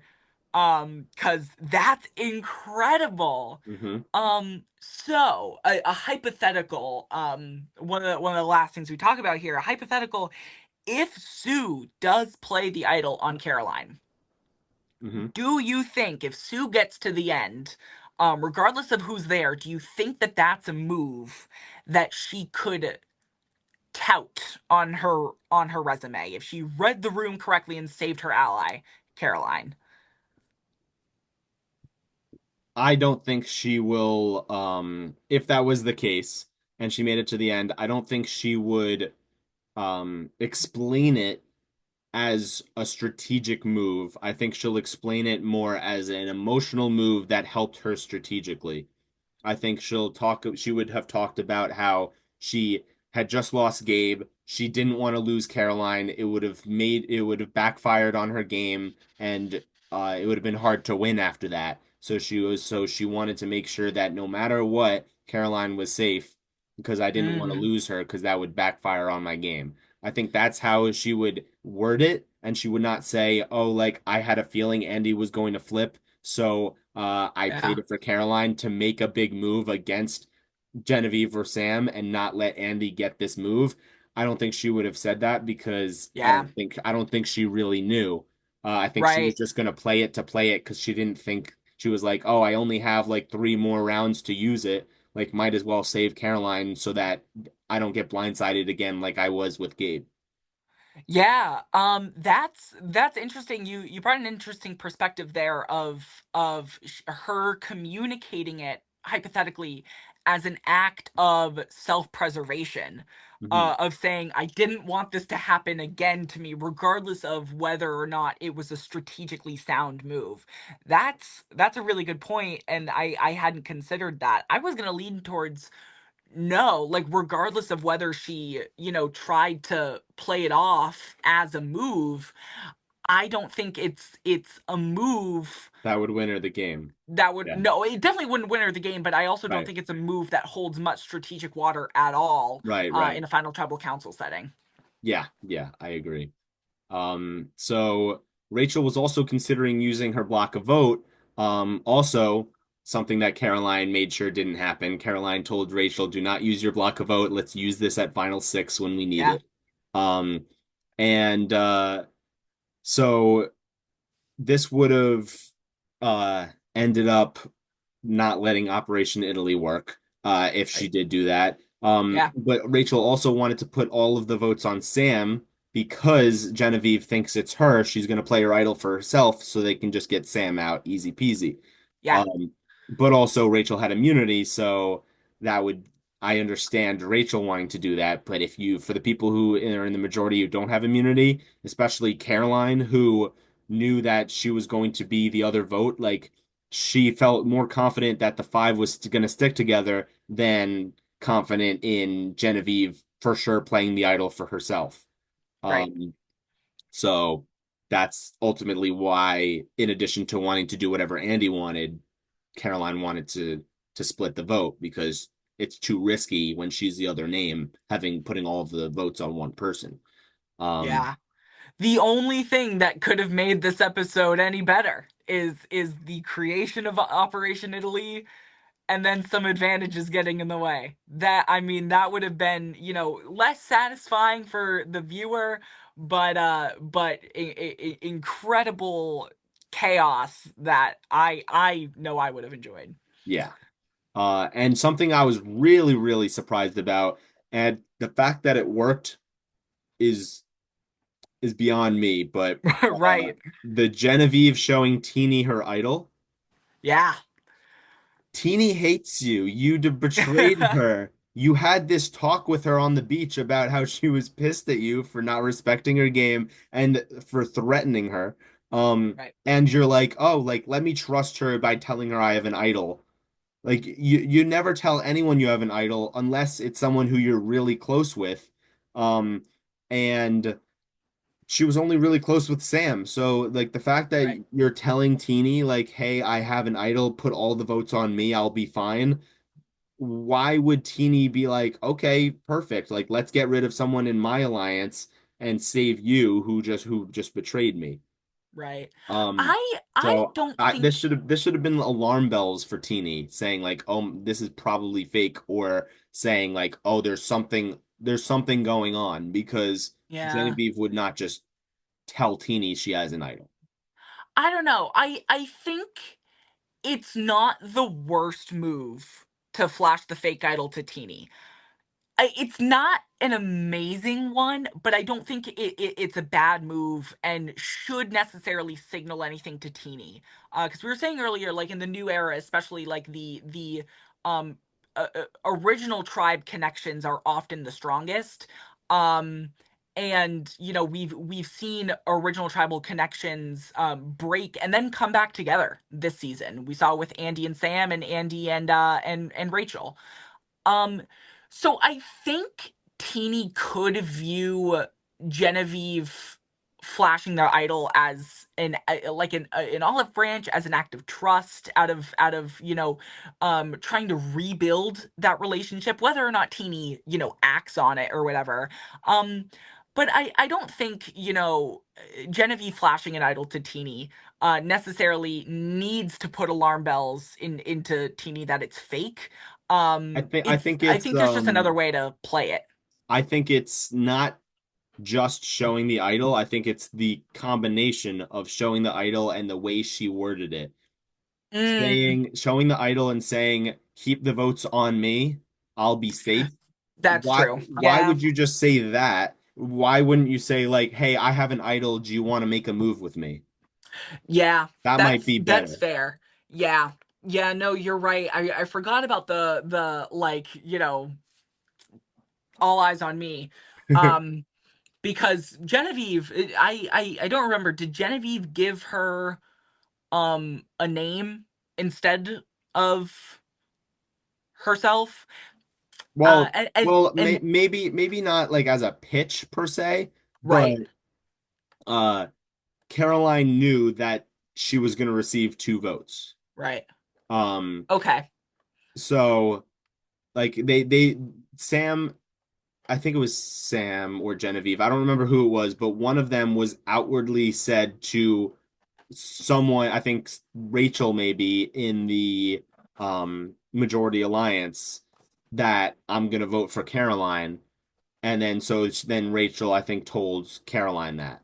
Um, Okay. I don't remember who played telephone and whatnot, but I know that it got Yeah, around that they knew going into it that Caroline was going to be the target by right. Sam and Genevieve. So I think that verbiage that Genevieve used only really works if you pitch a name to Teeny. yeah, And maybe you pitch Sam's name to keep Operation Italy intact. But yeah, I did fail to remember that Genevieve was like, stack the votes on me, I got it. Because yeah, that would be alarm bells for Teeny, that Genevieve's just gonna pick who goes home, and that could very well be her. yeah. And how about this continuous acting at Tribal where Sam is like telling Genevieve to play her idol, and then It's Genevieve's like, so "No, it's good. okay. I'm okay with the outcome," and then she doesn't play it, trying to still fool people so that nobody like plays an idol for somebody and thinks something's Yeah. up. So And I'm still gonna gush about this move. I love the tribal theatrics. I love the sort of using the preamble of does anybody have an idol to play. I love it. I love it. I think it's amazing out of the box gameplay when you can weaponize something like that that doesn't that falls outside the parameters of talking strategy at camp. I think that's incredible. I love when Survivor players and Big Brother players and all those people, they use the scaffolding of the game to make moves. I think it's incredible. I love it. yeah, me too. And that pretty much ends our episode. It's 2-2-2 vote. It's votes. The votes are 2-2-2. One vote left. Caroline is the vote. Caroline. Gabe's reaction, he was shocked. He was like, "Wow, like that was a big move made." But unfortunately, he did say Andy flipped again, and that's not good for Andy. No. But I think it's definitely going to happen. But I really want to see Andy at the final three. I want to see what the jury has to say. I want to see Andy try to sell his game as something that should be respected. Yeah. Um, I want to see Sue there because I want Sue to tell everyone that she's actually 59 years old.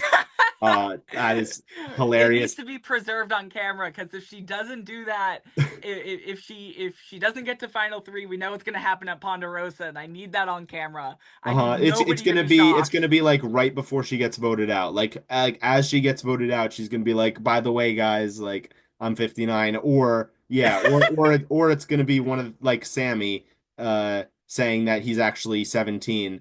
Um, Yeah, it'll be like that in the after show, or it'll be at final tribal council, or it'll be right then and there. yeah. Um, but Whatever it is, we wherever missed she out on Liz. places, We missed out on I Liz last season, I'm not a saying that billionaire. she actually wasn't rich, um, and that she like had a bunch of businesses, but you know, and was like just making ends meet or whatever, compared to her actually Yeah. pretending to be a millionaire. Um, and so now I really want to see Sue's come into play. As long as it's preserved like Bowie Jane, I'll take it. DJ Bowie Jane rides again. There you go. Um, all right, so let's talk about the scenes from the next episode. We have Yeah. Teeny telling Sue that Genevieve's idol is fake. Yep. So somehow it gets out that it's fake. I'm almost positive that Andy's the one who says something about this. Um, Oh man. and then we have Rachel is so mad and she's crying. Yeah. So I wonder what that's about. If it is it from getting blindsided by Andy? I doubt it. I don't think they had that No. close a relationship that she thought it was not possible for Andy to flip. I think it might have to do with maybe a close ally of hers winning a reward challenge and not taking her for reward. I don't know. Possibly. Could And be. then we Maybe also she's have like the super scene hungry. of her in the bushes, Yeah. observing people talking about her block a vote. Uh-huh. Um, Yeah, Teeny was sharing with Andy, yeah, Genevieve, and Sam about the block a vote. So obviously Teeny realizes, okay, like I need to just go balls to the wall because yeah, I am blindsided over and over and over again, and I just need to just try anything at all. yeah. And so it seems like maybe Teeny will try to turn on Rachel. Who knows? Um, lots of craziness could come about, but she does have three vendettas, Teeny. So do we go after a Yeah. vendetta or do we try to use the vendettas to get her further in the game? I don't know. You Um, could build a baseball team with these vendettas. seriously. Uh, And we have a block a vote and two idols in the game. The idols are expiring at five? Idols at Five. five, block a vote And at block a vote 6. at six. All right. Yep. We Sam better at least seems see two of them come out. Two I advantages come want to see out. both of them come out Yeah, so bad. the block vote is gonna come out. But how delicious would it be to have two idols being played at the final five tribal council? That would just be delicious. I would eat that up. Breakfast, Mhm. lunch, and dinner. I think that's when Rachel's gonna get targeted. I Yeah. wonder if there's two-part finale. Is it gonna be a cliffhanger? Will Rachel play the idol or not? Or something like that? I think Rachel would it definitely play the idol, but I don't know. I think it has to be a cliffhanger, like, they leave for tribal and it ends and then we open with tribal council the next time.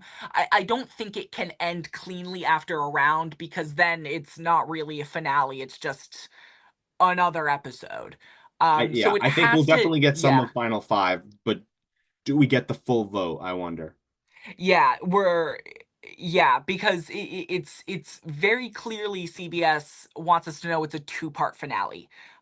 So there has to be something that, connects the two parts because again, if you end cleanly after a vote, then it's not a finale. It's just I the wonder if penultimate it's like a episode. really close Final Five immunity challenge and they end it right like as before the challenge ends. That would be so boring, dude. But like honestly, probably that's gonna happen. That's gonna Yeah. happen. I don't think CBS, I don't has there ever been a Survivor episode where the tribal council wasn't positioned at the very end. That wasn't like the last thing. No, I I don't or think the so. eliminate tribal council or elimination. I don't think they would cut it Oh off yeah, right I guess before. technically once, but or multiple times when it's on medevac, but only if there's a Well, medevac. right. But it almost always ends with an elimination, Yeah, but by some metric. right. Um, I don't think they're bold enough to put a tribal council at the beginning or middle of an episode. Yeah, I wonder. We'll see what will happen. This has never been done before, a two-part finale. Um, And if it's just the final six and final five round in completion, it is not a finale. And I'll leave it there. It's not a finale. right. So then we also have Sam sees betrayal and fear and is trying to use that to his advantage. Um, I definitely think he is going to try his best to use that to his advantage. That definitely makes me think he is gonna be the one voted out at Final Yeah. Six. Yep. Um, but Oh, the we'll edit's see. been duping me though. The edit's been duping me this season because I think for the past two or three episodes, the post-tribal fallout, Andy has narrated a lot of it, and so I'm like, oh Andy, this can't be the episode that you get a million confessionals and then get voted out. So the edit's been really good at duping at least me this season, and it might just me being hyper focused on Andy because he's my winner pick that won't Mhm. win the game. But we'll Right. we'll see. Exactly. And then we have Genevieve says this island isn't big enough for the both of us. And it looks like she's talking about Rachel. I don't know Yeah. who she's talking about, but seems like Genevieve's gonna try to get whoever that person is out. And I don't think it'll be Sam that she's No. targeting. So we'll see if it's Teeny or if it's Rachel. I feel like it's probably Rachel. Yeah. Yeah. I wonder. And yeah, and also with regards to Andy, how you said that's your winner pick, and but definitely not going to win. Yeah. Um, I said in the very beginning of this season, and I think I might have told you when we were at the watch party. I have four people going into the first episode that I had as my winner picks per se. Two Yeah. guys, two girls, Sierra, Caroline, uh, Andy, and Gabe. I had Sierra as my first pick. Then once Sierra got out, I switched to Caroline. Now that Caroline's out and Gabe's out, I only have Andy left. Right. I think Rachel is for sure winning, but I am going to not make Rachel my winner pick because I got to stick with my people Let's until I'm go. done. Andy for the win. I Andy is my think new winner pick. I think Andy only wins in one final tribal council combination that I can think of. Teeny and Sue, Maybe two, Teeny and Sue. I honestly, and this might be, part of and maybe the edit Genevieve also. shepherding us. I think if Genevieve's next to Andy, Genevieve cleans up. Oh I yeah. think Genevieve is a huge final tribal council threat, but I don't think Sam is as big of a final tribal council threat, at least with what the edit is kind of showing us. I Okay. think Andy can win if Sam is there, because Andy did kind of take control of Sam's final seven round, and has been, becoming a more major part of Sam's gameplay. And I think if Andy is next to Sam, Andy can take credit for that. That's true. Um, I also think Gabe um is a little bit like it doesn't so obviously show in the edit, but there was like one or two instances where I think Gabe doesn't even he might not respect Andy's game also, right, but I don't think he respects Sam's game because he has said multiple times when he was in the game at Tribal Council how like Sam's got to stop like always like saying he's on the bottom and actually right. like try Yeah. to make something work or like try like not just be like oh like poor me I'm on the bottom like you Yeah. know. And I think I agree with Gabe there. I think that's a lot of what I'm seeing from Sam. I'm not seeing a lot of, strategic agency. I think the extent of his strategy with what I have seen from the edit is him, you know, in martyrdom saying I'm on the bottom, does anyone want to make a move, and using his social game to bring people in. Do I think there's much strategic merit to that? I'm not quite sure. So I don't think Sam is as big of a final tribal council threat as people think. I think I think Rachel is obviously the biggest threat. Um Genevieve under Rachel, I think Genevieve can turn it around at final tribal council more than most. Um then I'm gonna put maybe I'm gonna tie Andy and Sam because I'm Okay. really not sure which of them is gonna come out on top from a final tribal council threat perspective. Then I'm putting Teeny, then I'm putting Sue. Okay. I am gonna put same as you. I'll put on the bottom Teeny and then Sue. Um so yeah, Teeny 5, Sue 6. Number 1 is Rachel. And then I think that's really it's really up for grabs the other three Yeah, spots. It's like I feel like Andy has played a better game in my opinion than Genevieve or Sam, but yeah, I think that the jury might be just so annoyed by Andy that they won't want to vote for Andy and they might vote for someone who didn't play as good of a game as Andy, but had been seen as a threat for longer, which I think will be respected, especially by the people who were threats and only made it one or two rounds after they were called threats, such as Gabe yeah. and Kyle. So I think I would probably put I don't know. I feel like if Sam can somehow make it to the end, maybe Sierra was able to convince people that Sam played a better game. Um, I think depending on who Sam's next to, but so I'll just say one is Rachel, two Sam, three Andy, four Genevieve, five Teeny, six Sue.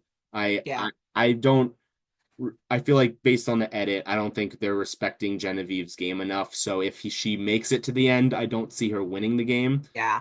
So that's why I don't think she has a high win percentage.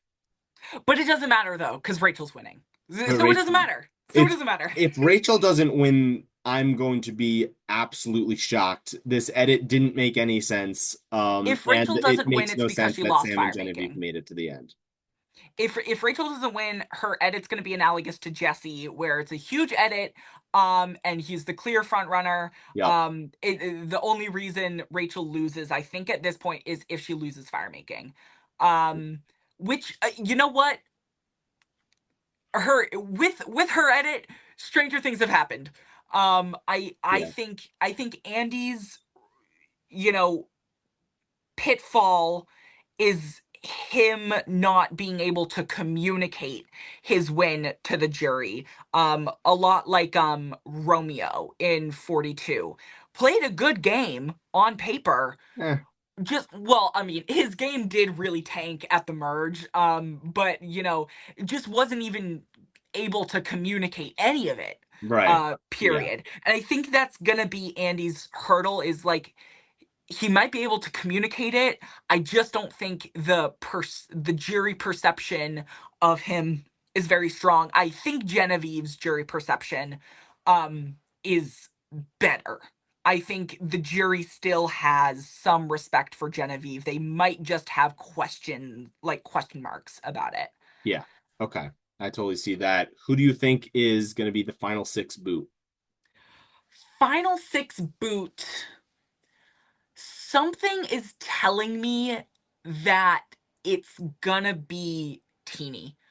Um, Wow. I think Teeny, while she's getting a weaker or more negative edit from our perspective, I think out there, Teeny has been integral in a lot of these plans as a loose number.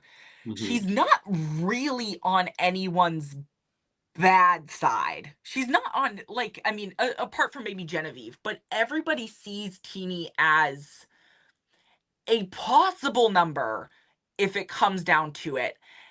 And I think everyone might agree to put down their guns a little bit. Because again, I'm thinking of like the meta of like it's always the person you most medium expect. And I think that person right now um could be Teeny. I think this move could be spearheaded by Rachel because she has the block of vote and because she has an idol. I don't think Sam or Genevieve or Andy is going to consensus boot with Rachel on Teeny, so I think Rachel is going to work something um to add to her already mile long resume. But I think Teeny is the sleeper sixth place boot that we Okay. don't see coming but makes enough sense in the edit. Hmm. I think that we're going to get a Rachel, Andy, either Teeny or Sue final three. I think I could see Teeny being the final four boot, Mm, um, and Sue getting taken to the end by whoever wins. Um, and I think that Sam is gonna go out at six, hmm and I think they get Genevieve out at five. I think it is going to be kind of what we seem to expect with them being the two biggest threats according to the other players that are left in the game, especially with Rachel having a block of vote. And so if Teeny, Rachel, and Sue vote together, they're golden, especially because Sue and Rachel are the ones with idols. hmm Um, so I think it's going to be Sam, Genevieve are the next two boots. I think one of them will be taken out from Rachel's idol. I do think hmm Rachel will be a target at Final Six or Final Five, but I think she plays it correctly. Um, Okay. and yeah, that's what I'm thinking. And then I think if Teeny gets to the end, she has Saul's vote. Yep. And if Andy gets to the end next to Sue, I think that maybe Sue gets Caroline's vote, but Yeah. and I would maybe Andy gets a vote, maybe Sue gets a vote, but I Yeah. think it's probably Rachel getting. We might go back to the beginning of the new era and get like a 7-1-0 vote or something like that, Yeah. or maybe a clean sweep. I'm gonna lock this in right now. Okay, Teeny at six. Genevieve, they slay the dragon at five. Sam makes Final Four. Okay, They want to get Sam out with fire making, but he wins immunity. Andy loses fire. We have Sue, Sam, and Rachel in the final three. Sue gets, I think Sue and Sam can tie for votes, co runners up, and Rachel wins. okay. That would be interesting. A Rachel That, Sam final. That could be like a yeah, D Austin type yeah, situation where, but maybe like a 6-2 vote instead of like a 5-3 vote. yeah. I think it'll be a 6 to 1. I think Okay. Sue, Caroline will vote for Sue, and Sierra will vote for Sam, and the rest sweep for Rachel. I could see that happening. Yeah. That is my, I think it's a long shot because I don't know. The perception of Sam is going to have to change in order for that to happen, but I think that's possible and I think Sam could continue to try and downplay his threat level, because I really don't think it's that high, at least from what the edit is showing us. It can't be that high. Yeah. All right. Well, thank you so much for hopping on and recapping these two episodes with me. This has been so much fun. We definitely talked about a lot of good points. We have a lot of good predictions. We'll see if they're right or not. And Yeah, we'll see what I this don't know. two-part finale is all about. Awesome. Yeah. Thank Thank you you so so much for much for having me hopping on. on. Thank you. All right. Yeah. And Incredible. definitely make sure to check out his Survivor Brantford season 10. He had his buff on for the podcast. What day Incredible. does it premiere again? Saturday, January 11th. That's our premiere date. Jim very kindly shared with us that episode 1 is close to an hour long. So strap in. It's going to be a great season, you guys. Awesome. All right. Yeah. Thank you so much again. And we will see you guys back here for the finale part one episode coming up this week. So thank you guys again, and we'll see you then. Peace.